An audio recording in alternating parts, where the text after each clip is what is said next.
नमस्कार। आज हम कानून के उन गहराइयों में उतर रहे हैं जहां समाज के कुछ सबसे गंभीर अपराधों से निपटने के प्रावधान छिपे हैं। जी। हमारे सामने स्रोत के तौर पर मानव तस्करी और बाल यौन शोषण पर दंड शीर्षक वाले दस्तावेज के कुछ अंश हैं और हम खास तौर पर धारा 141 से 145 पर ध्यान देंगे। हाँ। हमारा मकसद सिर्फ इन धाराओं को पढ़ना नहीं है, बल्कि ये समझना है कि ये कानून तस्करी, अपहरण, शोषण जैसे अपराधों को कैसे परिभाषित करते हैं, बिल्कुल। किन परिस्थितियों में लागू होते हैं और इनके लिए सजा क्या तय की गई है। विषय हाँ गंभीर जरूर है, पर इन कानूनों को समझना एक नागरिक के तौर पे मुझे लगता है कि बहुत जरूरी है। नहीं, बिल्कुल सही कहा आपने। तो चलिए इन कानूनी प्रावधानों की बारीकियों को खंगालते हैं। बिल्कुल। और ये धाराएं, जैसा आपने कहा, भारतीय दंड संहिता या संबंधित कानूनों का बहुत महत्वपूर्ण हिस्सा हैं। ये सीधे सीधे मानव गरिमा और सुरक्षा पर जो आघात होता है उनसे निपटती हैं। इन प्रावधानों को समझने से हमें न सिर्फ कानूनी जटिलताओं का पता चलता है, बल्कि ये भी दिखता है कि हमारी व्यवस्था पीड़ितों की सुरक्षा और न्याय के लिए क्या कदम उठाती है। सही। तो हम, जैसा आपने कहा, इन धाराओं के जो मूल तत्व हैं, उनकी परिभाषाएं और दंड के अलग अलग स्तर, उन पर ध्यान देंगे। तो शुरुआत करते हैं धारा 141 से। हमारे स्रोत ये बताते हैं कि यह नाबालिगों को भारत में आयात करने से संबंधित है। जी, ये किस तरह की स्थिति पर केंद्रित है? हाँ, देखिए, धारा 141 उस अपराध को संबोधित करती है जहां कोई व्यक्ति 21 साल से कम उम्र की लड़की या 18 साल से कम उम्र के लड़के को भारत के बाहर से, मतलब किसी और देश से, भारत में लाता है। अच्छा। लेकिन सिर्फ लाना ही अपने आप में यहाँ अपराध नहीं है। अच्छा। महत्वपूर्ण ये है कि ये जो लाना है, ये आयात, ये इस इरादे से किया गया हो कि उस नाबालिग का किसी अन्य व्यक्ति द्वारा अवैध यौन संबंध के लिए इस्तेमाल किया जाएगा। या उसे इसके लिए बहकाया जाएगा। या फिर लाने वाले को ये पता हो कि ऐसा होने की संभावना है। मतलब वो इरादा या वो जानकारी, ये अपराध का मुख्य तत्व है। बिल्कुल सही। इरादा या जानकारी। और अगर कोई इस अपराध का दोषी पाया जाता है तो कानून इसके लिए क्या परिणाम तय करता है, क्या सजा है? इस धारा के तहत अगर कोई दोषी पाया जाता है तो उसे 10 साल तक की कैद हो सकती है और साथ ही जुर्माना भी लगाया जा सकता है। 10 साल तक की कैद? ठीक है। हाँ। ये सजा उस शुरुआती काम के लिए है, मतलब शोषण के इरादे से नाबालिग को देश में लाने के लिए। ठीक है, ये तो हुई सीमा पार से लाने की बात। अब स्रोत में जो अगली धारा है 142, वो थोड़ी अलग स्थिति दिखाती है। ऐसा लगता है ये अपहरण या व्यपहरण के बाद की घटना से जुड़ी है। हाँ, बिल्कुल। धारा 142 उस व्यक्ति पर लागू होती है जो ये जानता है कि किसी व्यक्ति का अपहरण हुआ है, मतलब किडनैपिंग हुई है, या व्यपहरण यानी अबडक्शन हुआ है। और ये जानने के बावजूद वो उस पीड़ित को जानबूझकर छिपाता है, मतलब कंसील करता है या बंधक बनाकर रखता है, कन्फाइन करता है। अच्छा। तो ये सीधे अपहरण करने वाले पर नहीं, बल्कि अपहरण के बाद जो पीड़ित को छिपा रहा है उस पर केंद्रित है। तो जो व्यक्ति ऐसे पीड़ित को छिपाता है, उसकी सजा कैसे तय होती है? क्या उसे अपहरणकर्ता के बराबर ही मान लिया जाता है? नहीं, देखिए, कानून यहाँ एक दिलचस्प नजरिया अपनाता है। वो कहता है कि ऐसे व्यक्ति को उसी तरह दंडित किया जाएगा मानो उसने खुद उसी इरादे या ज्ञान से अपहरण या व्यपहरण किया हो, जिस इरादे या ज्ञान से वो पीड़ित को छिपा रहा है। ओह अच्छा। मतलब सजा सीधे अपहरणकर्ता के बराबर नहीं होगी, बल्कि इस बात पर निर्भर करेगी कि छिपाने या बंदी बनाने के पीछे का मकसद क्या था। मकसद? हाँ, क्या वो फिरौती के लिए छिपा रहा था या शोषण के लिए या किसी और कारण से? तो छिपाने वाले का जो इरादा है वो उसकी सजा की गंभीरता तय करेगा। अच्छा, यानी ये सिर्फ किसी की मदद करना नहीं है, बल्कि उस अपराध में एक सक्रिय भागीदारी मानी जाती है और सजा भी उसी हिसाब से गंभीर हो सकती है। बिल्कुल बिल्कुल, ये कम्प्लिसिटी है एक तरह से। अब धारा 142 अपहरण के बाद की स्थिति देखती है, वहीं धारा 143 सीधे तस्करी के मूल अपराध पर आ जाती है। स्रोत बताते हैं कि ये काफी विस्तृत है। इसके मुख्य तत्व क्या हैं? हाँ, सही कहा आपने। धारा 143 मानव तस्करी यानी ट्रैफिकिंग ऑफ पर्सन्स को परिभाषित करती है और ये वाकई बहुत व्यापक है। इसमें सिर्फ वो अंतिम शोषण नहीं, बल्कि शोषण के उद्देश्य से की गई पूरी प्रक्रिया शामिल है। पूरी प्रक्रिया मतलब? मतलब इसके तहत किसी व्यक्ति की भर्ती करना, रिक्रूट करना, हाँ, उसे एक जगह से दूसरी जगह ले जाना यानी ट्रांसपोर्ट करना, उसे पनाह देना, हार्बर करना, स्थानांतरित करना, ट्रांसफर करना या प्राप्त करना, रिसीव करना, ये सब तस्करी के दायरे में आते हैं अगर इनका उद्देश्य शोषण हो। ये उद्देश्य जरूरी है। हाँ, उद्देश्य महत्वपूर्ण है। और ये जो भर्ती, परिवहन वगैरह है, ये किन तरीकों से किया जा सकता है? क्या कानून इन तरीकों को भी बताता है? हाँ, बताता है। कानून उन साधनों मतलब मीन्स को भी लिस्ट करता है जिनका इस्तेमाल तस्कर कर सकते हैं, और ये लिस्ट दिखाती है कि तस्कर कितने अलग अलग तरीकों से पीड़ितों को फंसा सकते हैं, जैसे कि धमकी देना या बल का प्रयोग करना। ठीक है। जबरदस्ती के अन्य रूप जैसे कोई दबाव डालना, अपहरण करना, धोखा देना या छल करना, जैसे नौकरी का या बेहतर जिंदगी का झूठा वादा करके ले जाना। हाँ, ये तो बहुत होता है। बिल्कुल।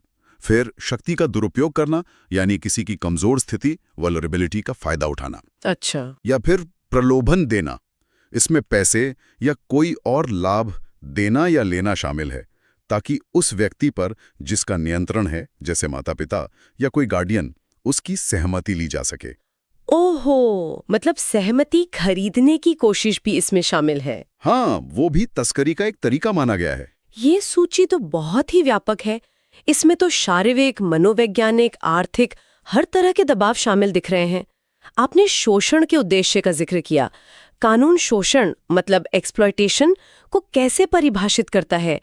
क्या ये सिर्फ यौन शोषण तक ही सीमित है? नहीं, यहाँ शोषण की परिभाषा बहुत विस्तृत है और इसमें कई गंभीर चीजें शामिल हैं, जैसे शारीरिक शोषण, किसी भी रूप में यौन शोषण, गुलामी या गुलामी जैसी प्रथाएं जैसे बंधुआ मजदूरी, दास्ता जिसे सर्विट्यूड कहते हैं, जबरदस्ती भीख मंगवाना, फोर्स्ड बेगरी, या फिर मानव अंगों को जबरन निकालना, फोर्स्ड रिमूवल ऑफ ऑर्गन्स। तो ये साफ करता है कि मानव तस्करी कई रूपों में हो सकती है, सिर्फ यौन व्यापार तक सीमित नहीं है। हाँ, ये बहुत जरूरी है समझना। और यहाँ एक बहुत महत्वपूर्ण सवाल उठता है पीड़ित की सहमति का। अक्सर ये तर्क दिया जाता है कि पीड़ित तो अपनी मर्जी से गया था या गई थी। क्या कानून इसे मानता है? देखिए, ये बिंदु इस कानून की आप कह सकते हैं आत्मा है, और कानून इसे बहुत बहुत स्पष्ट करता है। मानव तस्करी के अपराध को निर्धारित करने में पीड़ित की सहमति पूरी तरह से अप्रासंगिक है, इमैटेरियल है। पूरी तरह से? हाँ, पूरी तरह से। अगर भर्ती, परिवहन या पनाह देना उन तरीकों से किया गया है जो हमने अभी डिस्कस किए, धोखा, बल, प्रलोभन, शक्ति का दुरुपयोग, और उसका उद्देश्य शोषण है, तो पीड़ित ने चाहे किसी भी कारण से सहमति दी हो, वो तस्करी का अपराध ही माना जाएगा। अच्छा। कानून ये मानकर चलता है कि ऐसी परिस्थितियों में जो सहमति मिलती है वो स्वतंत्र सहमति, फ्री कंसेंट होती ही नहीं है। सही बात है। और ये प्रावधान पीड़ितों की सुरक्षा के लिए बेहद बेहद महत्वपूर्ण है। तो मतलब सहमति का मुद्दा कानून की नज़र में कोई मायने नहीं रखता अगर शोषण का इरादा और वो गलत तरीके शामिल हैं। बिल्कुल। ये वास्तव में पीड़ितों की जो भेद्यता है उसको स्वीकार करता है।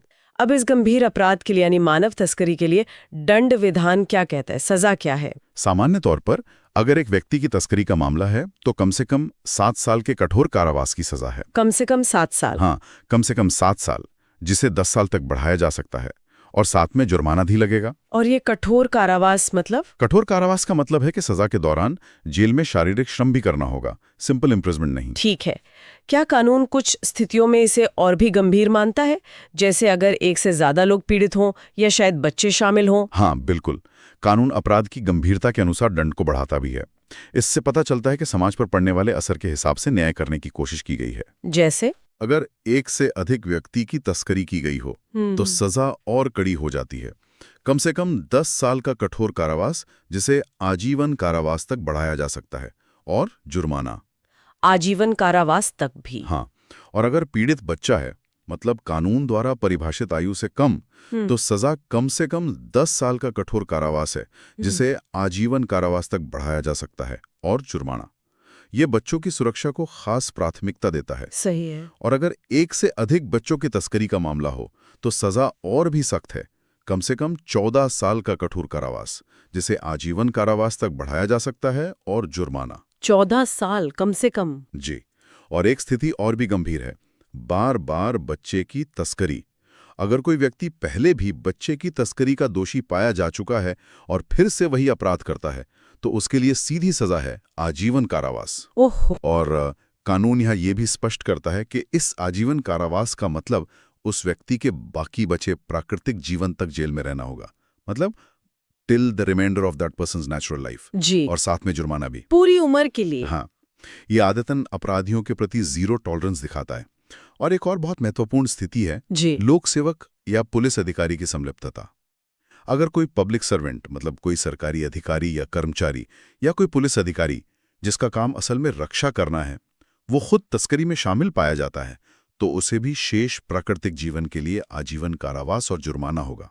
ये तो बहुत ही सख्त प्रावधान है। हाँ, क्योंकि ये पद के गौरबुर उपयोग और जनता के विश्वास को तोड़ने का मामला है। ये दंड प्रावधान वाकई बहुत कड़े हैं और ये अपराध की भयावहता, पीड़ितों की उम्र, खासकर बच्चे, अपराधी का इतिहास और उसकी जिम्मेदार स्थिति, इन सबको ध्यान में रखते हुए बनाए गए लगते हैं। हाँ, और ये शेष प्राकृतिक जीवन तक आजीवन कारावास का प्रावधान इसे और भी गंभीर बना देता है। निश्चित रूप से दंड की ये जो संरचना है, ये अपराध के अलग अलग आयामों को संबोधित करती है और एक तरह का निवारक प्रभाव, डिटरेंट इफेक्ट पैदा करने का प्रयास करती है, खासकर उन लोगों के लिए जो बच्चों का शोषण करते हैं या अपने पद का दुरुपयोग करते हैं। चलिए, तस्करी के अपराध यानी धारा 143 के बाद अब धारा 144 पर आते हैं। स्रोत बताते हैं कि ये उन लोगों पर केंद्रित है जो तस्करी के शिकार हुए लोगों का यौन शोषण करते हैं। क्या ये तस्करी के ग्राहक पक्ष या शोषण करने वालों को निशाना बनाती है? हाँ, आपने बिल्कुल सही समझा। धारा 144 सीधे उस व्यक्ति को दंडित करती है जो तस्करी के पीड़ित का यौन शोषण करता है, ये जानते हुए या ये विश्वास करने का कारण रखते हुए कि वो व्यक्ति तस्करी का शिकार है। अच्छा, जानते हुए? हाँ, ये जरूरी है। अगर पीड़ित बच्चा है और कोई ये जानते हुए या ये विश्वास करने का पर्याप्त कारण रखते हुए, मतलब रीजन टू बिलीव, उसका यौन शोषण करता है तो उसे सजा मिलेगी। ये जानते हुए या विश्वास करने का कारण रखते हुए महत्वपूर्ण है। ये लापरवाही या जानबूझकर आंखें मूंद लेने को भी शामिल कर सकता है। मतलब मुझे तो पता ही नहीं था कहना शायद काफी ना हो। तो अगर कोई बच्चा तस्करी का शिकार है और उसका यौन शोषण किया जाता है, तो शोषण करने वाले के लिए क्या सजा है? ऐसे मामले में दोषी व्यक्ति को कम से कम 5 साल के कठोर कारावास की सजा होगी। कम से कम 5 साल? हाँ, जिसे 10 साल तक बढ़ाया जा सकता है और साथ में जुर्माना भी देना होगा। और अगर पीड़ित वयस्क है लेकिन तस्करी करके लाया गया है और उसका यौन शोषण होता है, तब? यदि पीड़ित वयस्क है, बच्चा नहीं है और उसकी तस्करी हुई है और कोई व्यक्ति ये जानते हुए या विश्वास करने का कारण रखते हुए उसका यौन शोषण करता है, तो सजा थोड़ी कम है पर फिर भी गंभीर है। कम से कम 3 साल की कठोर कारावास होगी, जिसे 7 साल तक बढ़ाया जा सकता है और जुर्माना भी लगेगा। अच्छा, यहाँ भी वो जानना या विश्वास करने का कारण होना अपराध के गठन के लिए आवश्यक है। तो ये धारा एक तरह से तस्करी का जो नेटवर्क है, उसकी डिमांड साइड, मांग को कम करने की कोशिश करती है। हाँ बिल्कुल। न सिर्फ तस्करों को पकड़ना, बल्कि उन लोगों को भी जिम्मेदार ठहराना जो इन पीड़ितों का शोषण करते हैं। हाँ, ये उस पूरे इकोसिस्टम को तोड़ने का प्रयास है जो तस्करी को कहीं न कहीं बढ़ावा देता है। अगर शोषण करने वालों में कानून का डर होगा तो शायद तस्करी के लिए जो बाजार है उस पर कुछ अंकुश लग सके। सही बात है। अब हमारी चर्चा के अंतिम पड़ाव पर आते हैं, धारा 145। स्रोत बताते हैं कि ये गुलामों के व्यापार से संबंधित है। क्या आज के संदर्भ में भी गुलामी का व्यापार प्रासंगिक है? देखिए, धारा 145 उस व्यक्ति से संबंधित है जो आदतन, हैबिचुअली गुलामों का आयात, निर्यात, हटाना, खरीदना, बेचना, तस्करी करता है या उनमें व्यापार करता है। Deals in slaves. आदतन। हाँ, अब हो सकता है कि पारंपरिक अर्थों वाली गुलामी जैसा हम फिल्मों में देखते हैं शायद उस रूप में ना हो, लेकिन गुलामी जैसी स्थितियां, स्लेवरी लाइक प्रैक्टिसेस आज भी मौजूद हैं, जैसे बंधुआ मजदूरी या अत्यधिक शोषण और नियंत्रण वाली परिस्थितियां जहां व्यक्ति की आज़ादी लगभग शून्य हो जाती है। हाँ, ये तो है। तो ये धारा उन लोगों को लक्षित करती है जो इस तरह के अमानवीय व्यापार को अपनी आदत या पेशा बना लेते हैं।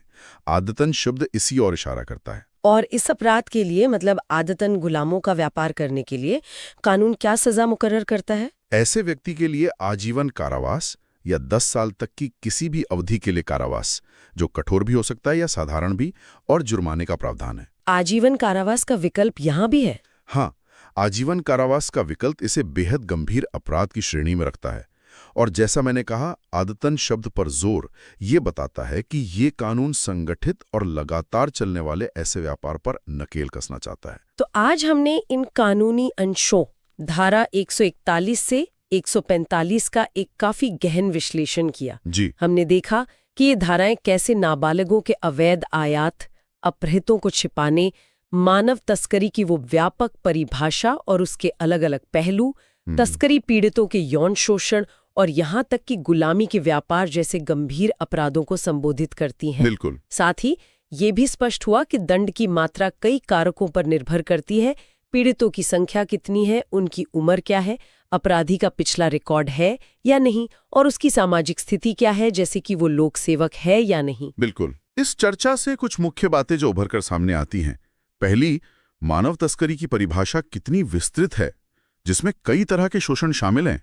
ये सिर्फ सेक्स ट्रैफिकिंग नहीं है। सही। दूसरी, पीड़ित की सहमति का कानून की नजर में कोई महत्व न होना, ये पीड़ितों की सुरक्षा के लिहाज से अत्यंत महत्वपूर्ण है। हाँ, ये बहुत जरूरी पॉइंट था। तीसरी, बच्चों से जुड़े अपराधों और लोक सेवकों द्वारा किए गए अपराधों के लिए बेहद कठोर सजा का प्रावधान, जिसमें वो शेष प्राकृतिक जीवन तक आजीवन कारावास भी शामिल है।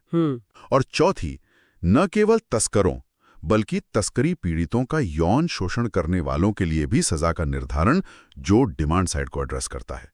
ये सभी प्रावधान इन अपराधों के प्रति हमारे कानूनी ढांचे की गंभीरता और संवेदनशीलता को दर्शाते हैं। ये जानकारी वाकई हमें सोचने पर मजबूर करती है कि कानून ने इन जटिल और भयावह अपराधों से निपटने के लिए कितना विस्तृत ताना बाना बुना है।